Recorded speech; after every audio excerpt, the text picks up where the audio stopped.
Well, this was one of the articles which came in the Radiology journal, and they focused on few points, which are number one, communication. We have to have very good communication between the referral team and the radiology department, because every patient who gets sent down to the radiology department, be it for CT, be it for ultrasound, be it for any other intervention, we need to be clearly informed and we need to be aware of what is the status of this patient. Is he proven positive? Is he a suspected COVID patient or not? The team has to be trained and educated with practical tests on how to don on and don off the protective equipment. They have to be trained on what all protective equipment to use for what specific scenarios. Every department should have a standard operating procedures for each specific scenarios. If a patient with suspected COVID who is ventilated and comes, what should we do? If a patient with positive COVID who is mobile, what should we do? It is important that all these scenarios are clearly laid out and communicated to the department staff so they are aware what needs to be done. Portable imaging, chest radiographs, or even focus or point of focus ultrasounds are preferred. So you do not bring a COVID positive or suspected patient into a busy clinical area and expose other patients or the team to them. So try and do as much imaging as possible to the bedside. Keep some dedicated equipment in the isolated areas so that equipment is also not moved around. CT scanning, they all spoke about, is use of non-peak hour timings. Finish your normal day work, get these patients in the evening, late night, and then sanitize the scanning room, sanitize the department according to standard protocols.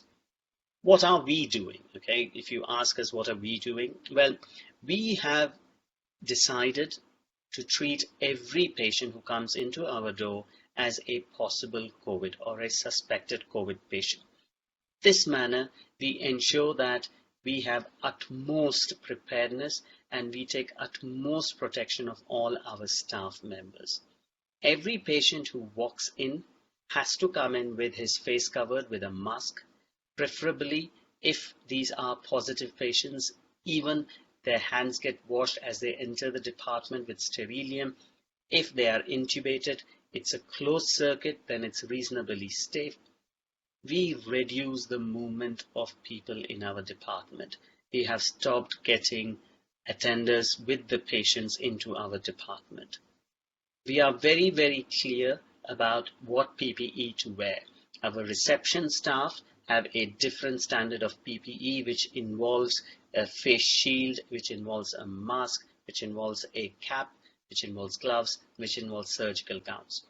Then there are people who are going to be using the double layer of PPE when they are in contact with the patient. So if you look at this, a schematic where a patient with suspected or proven COVID, in this case specifically proven COVID, if he comes along, the CT scanner room is here, and then there is a console room.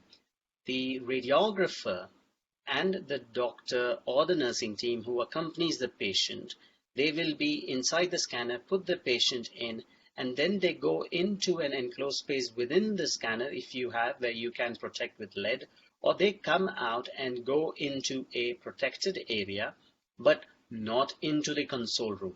The console room is manned by one radiographer who will not be entering into this room and will be coordinating with the other radiographer for positioning of this patient.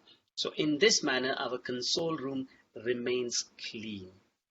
We have used a staggered team approach whereby our radiographers and our nursing teams have been divided into 3 large teams, with each team taking 7 days of duty and being off for another 7 days, with no cross meeting of these patients, or no point where they are meeting each other physically.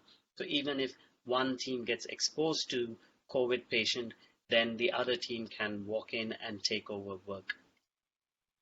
What about decontamination? Well, each hospital will have different policies about decontamination. We are taking the route of a fumigation, followed by a thorough decontamination, followed by another fumigation, which will be a 2-hour process, and the scanner is then available for us to use for the next patient. We are pushing all the suspected or positive cases towards the end of the day. We have the luxury of having a dedicated CT and MR scanner where we are pushing all the COVID cases or suspected COVID cases to that department, that building, so we can keep the other department as less exposed as possible.